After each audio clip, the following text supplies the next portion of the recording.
welcome back. I hope you had time to think, just for a few seconds, as to what I just said.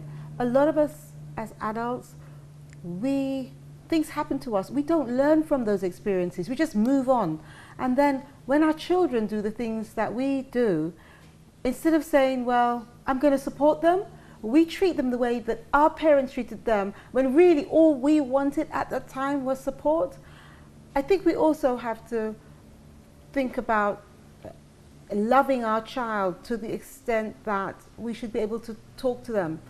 And if they get themselves in that situation, there's no point having a go at them or throwing them out. It's not going to undo the situation. In fact, it'll make it worse, because they will, as they grow, they will realize, well, you know what, when I needed you, where were you? You weren't there for me.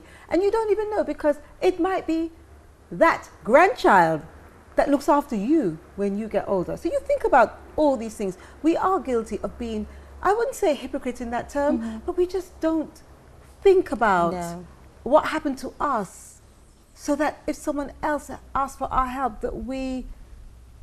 Do you see what I'm saying? Yeah, definitely. And, you know, as I say, you know, I've been here like, what, 6 years now in St. Lucia, and, you know, through my previous job, it's an eye-opening living in St. Lucia in terms of the, you know, the underprivileged people.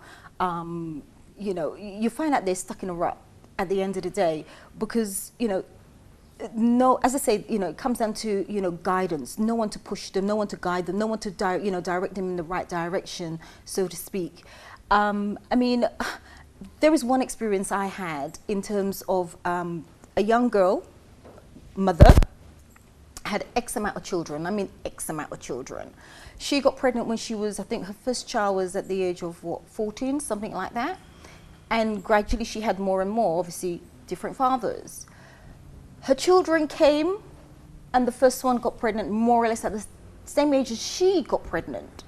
Now, one of the children actually got pregnant at the age of 12, 13. Now, this was really startling, and I felt disgusted. I'm sorry, we're not there to judge people, as I say, but I'm saying in the sense that this mother, your daughter got pregnant for an older person. This older person has housed this child in his home.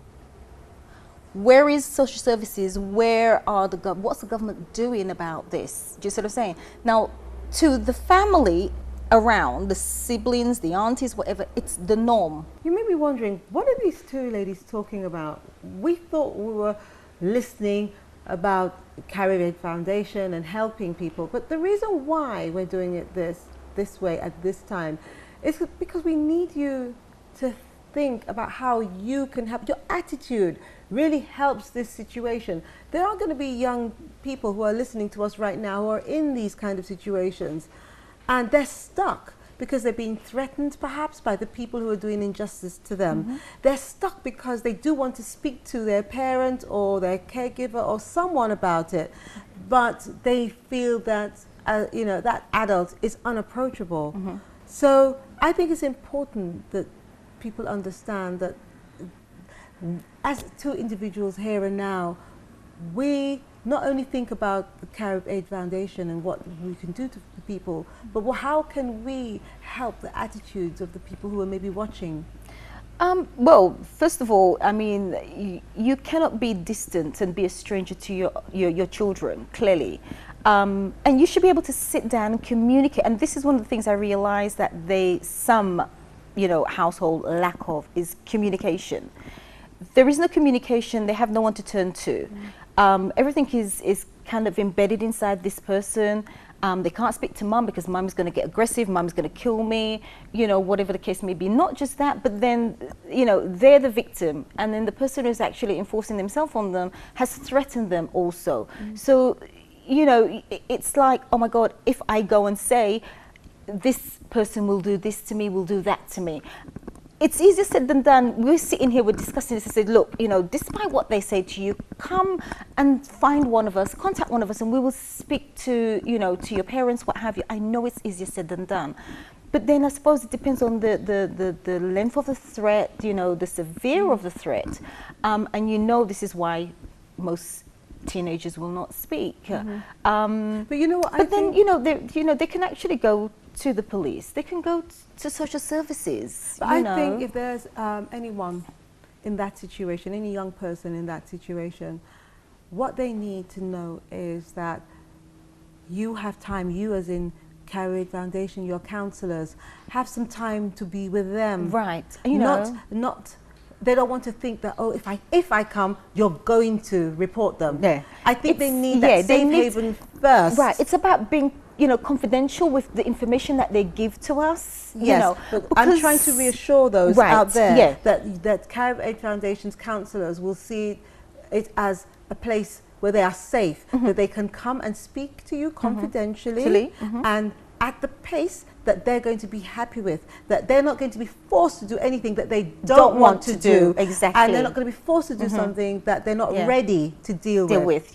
Which makes perfect sense, because at the end of the day, it's not about you or me. It makes sense to you and me. But it's about them, to them. That's when right. they are in a worry state. So therefore, we have to work according to their pace.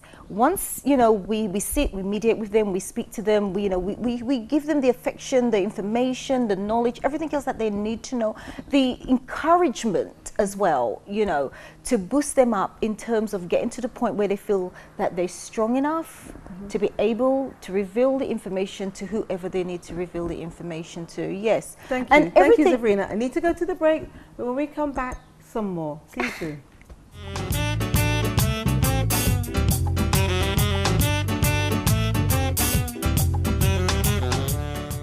Hello, how are you keeping up with your health and beauty regime in 2015?